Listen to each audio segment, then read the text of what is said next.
Nestled in the very heart of the Scottish Highlands, surrounded by towering mountains, lies a tiny little hamlet with a very significant claim to fame. Said to be the home of the world's oldest living thing, experts have aged the yew tree here at roughly 5,000 years old. So, come with us as we explore the picturesque little hamlet of Fortingall.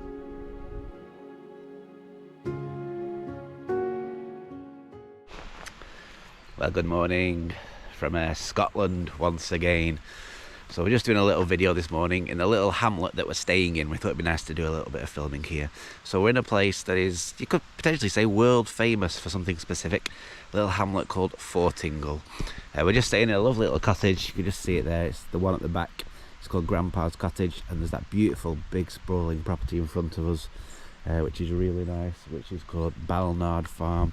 That sleeps 12. There were some other people staying there the other day, and it looked really nice. So yeah, nice bit of accommodation. There are a few other places to stay in the little hamlet as well, self-catering and a hotel, so we'll show you them.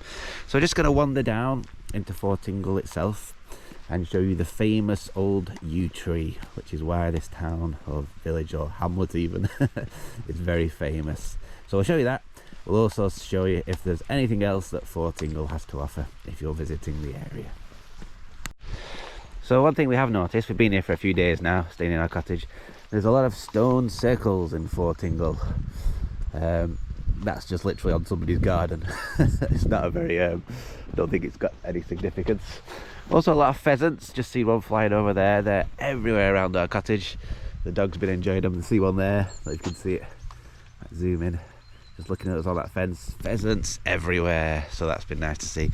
But there's another stone circle down here and a place called the Cairn of the Dead, which does have some significance apparently. I'll be honest, I don't know a lot about it, but that's something that I know. We met a couple in the pub the other night and they were visiting all the stone circles in the area, so it is something that obviously interests people. This is the little community village hall centre. They have art exhibitions on here every now and again, which are quite impressive apparently. I saw some pictures of them the other day, but they're not on very often, so it's don't just turn up, you'd have to check in advance for that. So as we walk down through the village, just a little bit more about the area. We're just at the end of Glen Lyon, which is a beautiful glen that's going in that direction. You can drive down Glen Lyon. There's some popular Munros down there for hill walking enthusiasts. Lots of walking. We're near Aberfeldy, which is the big town nearby. It's about 50 minutes away. Kenmore is a beautiful little town as well. You've also got Loch Tay, which is beautiful. Good place to do water sports and other things. So there's lots to do in the area, even though this is only a small town. There's some beautiful houses as well. The Dial House. It looks like that one's been chopped in half, we were saying the other night. They're really beautiful properties.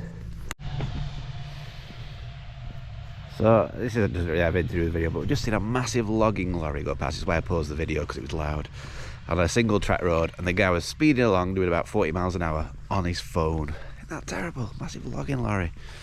Anyway, rant over. So you can see some of these, just mentioning the beautiful houses. They really are nice. Most of these are just residential, but it's really nice to see some of the old stonework, and every house is unique, which is nice to see. You don't get that in the towns that we live in back in Lancashire. So yeah, really pretty. There's something a bit sad down here. You can see, I'll probably pause the video and come on to it a bit later, but something a bit sad to see. So you can just see down there that little stone, little monolith. That's the Cairn of the Dead. Like I said, it does have some significance, but I'm not really sure what. There is another stone circle further down as well. But this is the thing I was referring to, the sad thing. There's a couple of beautiful houses here, and they've all been burnt out in a really bad fire. Quite a few of the houses here have thatched roofs, so it looks like one of them has caught fire, which I know is a common problem for thatched houses, and it's burnt through a few of the properties, which is a shame, because look at that, it's a beautiful cottage. It's completely ruined. Yes, that's a shame. But now we're just coming up to the probably the main attraction, well, not the main attraction, but the main meeting point of the town, which is the local hotel. So just worth mentioning, there is public transport in the area. I'm not sure how often they come. 5, 11, oh no, that's the, no. 9:45 and about 12 o'clock, so only 2 buses a day. So you have to be, you can't just turn up at the bus stop and wait. But this is the hotel, the Fortingall Hotel. It's a really nice hotel. It's all been refurbished in the past year apparently. We were in there the other night talking to some people and it's beautiful now. Quite pricey. The rooms are about £270 to £350 a night. So yeah, not a cheap place, but it's kind of a luxury boutique hotel now. You've got the U Bar, which we went in the other night. They have live music on a Friday night. We went in on the Friday night. It was really good. Some local musicians. We really enjoyed that. There's also a really nice restaurant. We were talking to a couple who'd just been for a meal and they said it was absolutely beautiful. So yeah, if you're looking for some local food, this is definitely the place you'd go to, the Fortingall Hotel.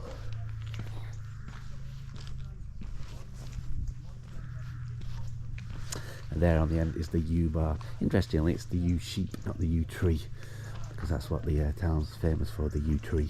So I thought that was interesting.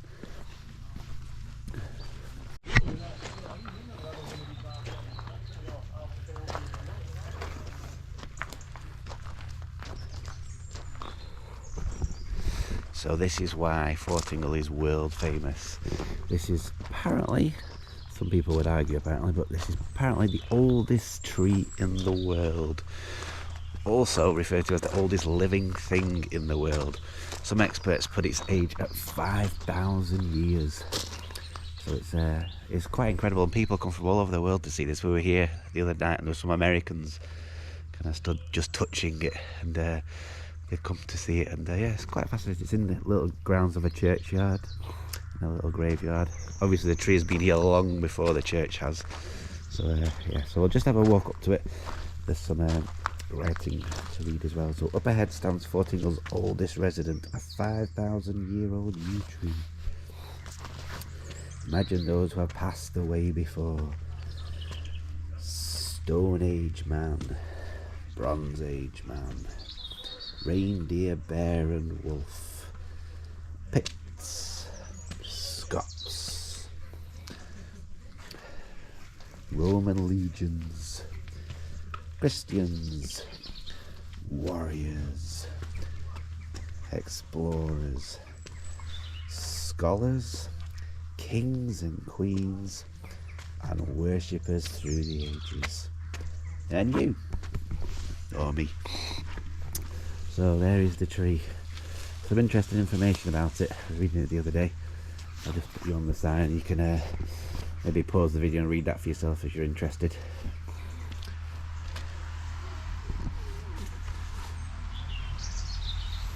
But the interesting thing on that sign, it says when it was at its main girth, it calls it, it was 56 feet 17 meters in girth, and inside it's a bit dark in there. Hopefully you can pick it up. You can see the markers that go around the outside there. That's how big the tree stump used to be. But over the years it's been kind of, people have stolen bits of it. People have had fires in there and burnt most of the tree away, and then they built this wall around it just to protect it. But it's an incredible old tree. 5,000 years old. Some people only say 3,000, but even 3,000 years, I mean, come on, that's pretty incredible, let's be honest. So yeah, it's an amazing tree. I'm not really into this kind of thing personally, but it is fascinating thinking of, you know, this has been here for 5,000 years. It's yeah, beautiful. Really interesting tree. Nice and quiet here today. We're on a Tuesday morning, a wet Tuesday morning, so it's but yeah, this gets quite busy during the weekends over the summer months. You like the tree, don't you, Michelle? It's a nice tree. It's a nice old tree. But yeah, there you see the markers again. Just how big it used to be. Huge.